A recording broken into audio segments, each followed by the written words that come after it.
What's up, MBL? This is Timeout. I'm your host, Gibbs, and this is the fourth episode of our weekly MBL radio show. Welcome.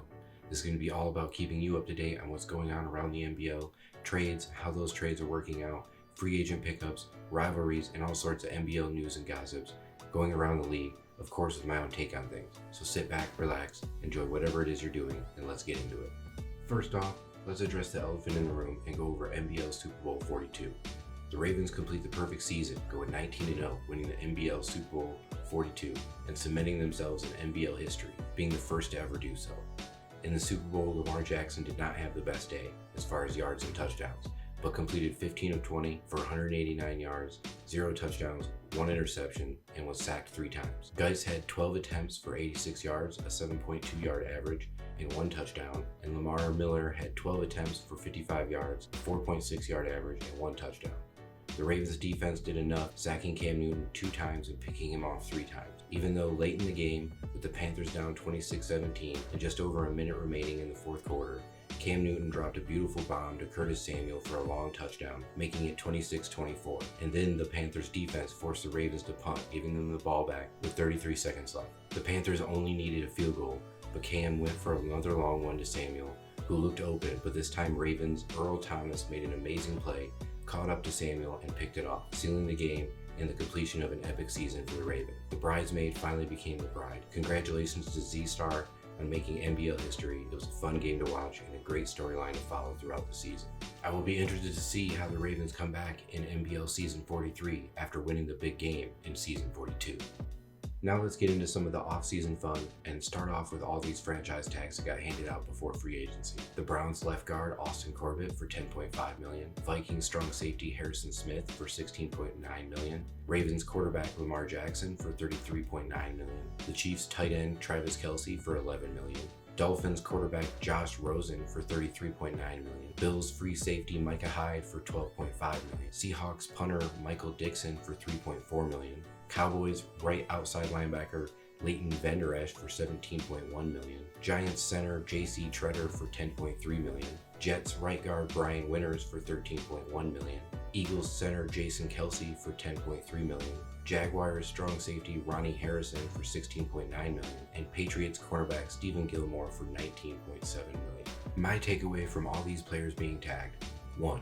$16.9 million seems like a lot to keep a 33-year-old, much slower Harrison Smith. It will be interesting to see if he still has enough tread on the tires or if he'll be a liability for the Vikings defense. Either way, the man got paid. 2. Quarterback Josh Rosen is making just as much as Lamar Jackson.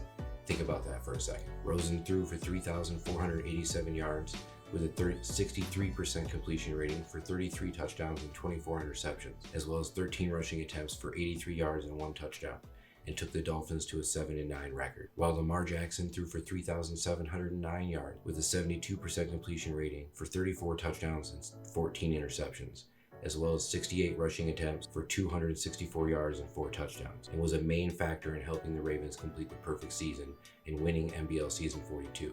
I am sure Rosen is ecstatic, but Lamar is probably a little salty he hasn't gotten a long-term deal done yet. Now, let's move on to free agency. We had some pretty big names find new teams and new deals. Let's go over some of those players and the deals they signed with their new teams. 33-year-old right tackle Mitchell Schwartz signs with the Patriots for 1 year, $24 million. 34-year-old wide receiver Antonio Brown signed with the Bucks for 2 years, $23.7 million. Halfback Sonny Michel signs with the 49ers for 3 years, $15.2 million. Right end Jarrell Casey signs with the Cardinals, 2 years, $33.4 million. Outside linebacker Telvin Smith signs with the Vikings for 2 years, $26.2 million. Free safety Demarius Randall signs with the Bucks for 2 years, $7 million. Tight end Trey Burton signs with the Dolphins for 4 years, $25.7 million.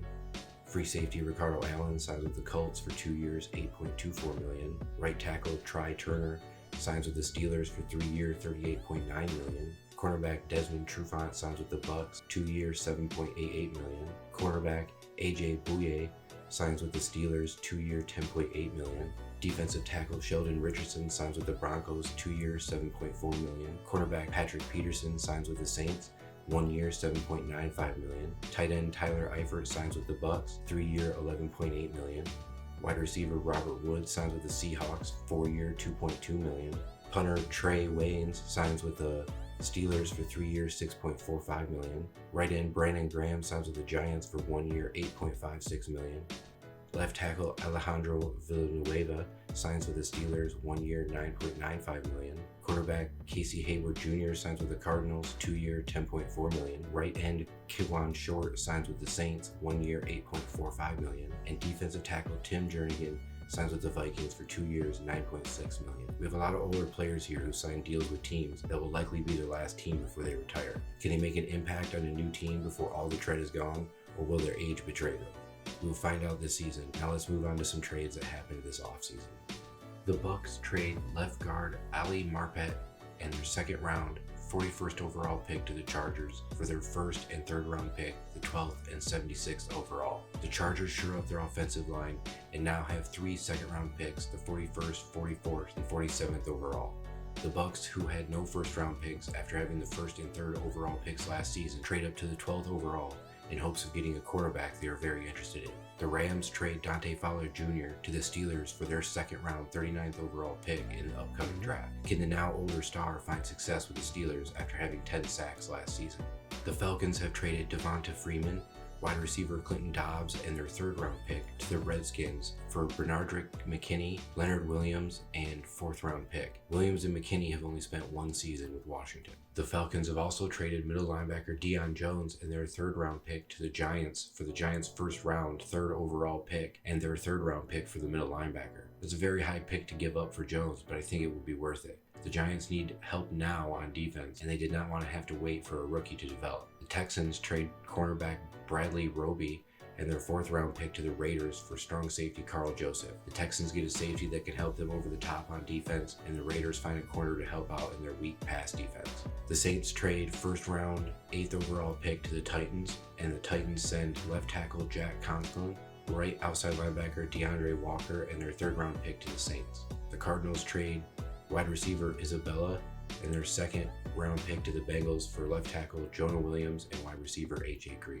The Cowboys trade cornerback Byron Jones to the Dolphins for 2 first round picks, the 13th and 21st overall, as well as the Dolphins' fourth rounder. The Dolphins get a lockdown corner that they desperately need, and the Cowboys rack up 5 first round picks after acquiring these 2 and are going big on this draft. It will be interesting to see who they pick up and if they can find gold with all of those picks. Now let's move on to the draft. I'm going to go over the first round and see who each team decided to pick. With the first overall pick in the draft, the Colts selected quarterback Mason Lindholm, 74 overall. With the second pick, the Broncos selected left guard Elijah Randolph, 77 overall. The third pick, the Falcons selected right end Alonzo Lockhart, 78 overall. The fourth pick, the Browns selected wide receiver Brian Addison, 74 overall. Fifth, the Rams selected cornerback Kenny Knighton, 77 overall. The sixth pick, the Raiders selected wide receiver Zach McClure, 68 overall. The seventh pick, the Steelers selected wide receiver Floyd Carman, 75 overall. The eighth pick, the Titans selected halfback Jimmy Harrell, 75 overall. The Broncos selected left guard Clayton Jacobs, 77 overall. With the 10th pick, the 49ers selected right tackle Martin Goodwin, 75 overall. The Jaguars selected left outside linebacker Tyson Shields, 73 overall. With the 12th spot, the Bucs selected cornerback Aaron Trapp, 72 overall. The 13th spot, the Cowboys selected center Blake Gordon, 74 overall. The 14th pick, the Browns selected right end Adrian Smart, 71 overall. The 15th spot, the Eagles selected wide receiver Eddie Valentine, 72 overall. With the 16th pick, the Bengals selected cornerback Spencer Bryant, 74 overall. The 17th pick, the Lions selected cornerback Lorenzo Redmond, 68 overall. The 18th pick, the Cowboys selected defensive tackle Javon Birmingham, 73 overall. The 19th pick, the Packers selected left end Michael Variel, 69 overall. The 20th pick, the Cowboys selected right end Jamison Conrad, 69 overall. The 21st pick, the Cowboys selected strong safety John Brown, 69 overall. 22nd pick, the Bills selected right tackle Gene Berry, 70 overall. The 23rd pick, the Falcons selected halfback Irvin Goodwell, 71 overall. The 24th pick, the Redskins selected center Brooks Waddle, 68 overall. The 25th pick, the Redskins selected defensive tackle Josh McCain, 70 overall. 26th pick, the Chiefs selected left guard Tom Church, 68 overall. The 27th pick, the Colts selected right guard Martin McDaniel, 68 overall. The 28th pick, the Cowboys selected cornerback Forrest Gibson, 69 overall. The 29th pick, the Seahawks selected halfback Kenan Griffin, 78 overall. The 30th pick, the Patriots selected middle linebacker Pat Fusco, 67 overall. With the 31st pick, the Panthers selected free safety Willis Harvey, 69 overall. And with the 32nd pick, the Ravens selected defensive tackle D'Angelo Gordon, 68 overall. I think there were a lot of good players drafted in the first round. But first, let's go over who I think the biggest busts were. The Raiders whiffed with the 6th overall pick on 68 overall wide receiver Zach McClure, while the Steelers picked up 75 overall wide receiver Floyd Carman one pick later. The Lions reached on a quarterback with the 17th overall pick, deciding to go with Lorenzo Redmond, who is probably a third-round talent. Of course, I understand that you've got to fill positions of need, but sometimes it would probably be best just to take the best available player. On the other side of things, the Colts come away with their quarterback for the rest of the cycle with the 1st overall pick, quarterback Mason Lindholm. The Falcons get another deadly pass rusher to be opposite the always dangerous Takarius McKinley and Alonzo Lockhart. The Broncos got much stronger in the trenches, drafting 2 guards in the 2nd and 9th picks, Elijah Randolph and Clayton Jacobs. They will both be looking to make big impact in the Broncos' rushing attack. And of course, we have to talk about the Cowboys and their bazillion picks they acquired for this draft. Cowboys drafted cornerback Blake Gordon with the 13th, defensive tackle Javon Birmingham with the 18th, right end Jamison Conrad with the 20th, strong safety John Brown with the 21st, and cornerback Forrest Gibson with the 28th overall pick, 74, 73, 69, 69, and 69 overall respectively. While not all of these players are going to be stars or even starting right off the bat, I think the Cowboys had a good draft. They got stronger on both sides of the ball and a bit younger. I'm excited to follow all these new rookies this season and see who's going to stand out amongst the crowd. Will it be a first rounder or someone who was overlooked and has a chip on their shoulder? One thing is for sure, it will be another fun season in the MBL. Well, that about wraps it up for this episode of Timeout. I'm your host Gibbs. I hope you guys enjoyed the show, and I will catch you during the next Timeout.